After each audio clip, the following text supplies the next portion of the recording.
ए बोल नका ना. हा टाक. हे मुलं सीडबॉल करण्यासाठी सध्या माती आणि शेण एकत्र मिक्स करत आहेत.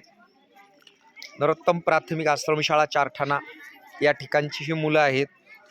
यांनी सर्वप्रथम गाईचं शेण, काळी माती ही एकत्र घेतलेली आहे. यापासून त्यांनी सुरुवातीला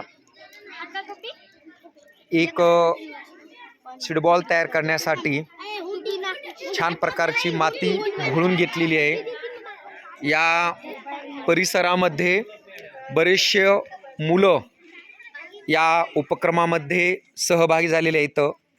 शाळेमध्येच त्यांनी पक्षी पानवटा झाडामध्ये लावलेला आहे.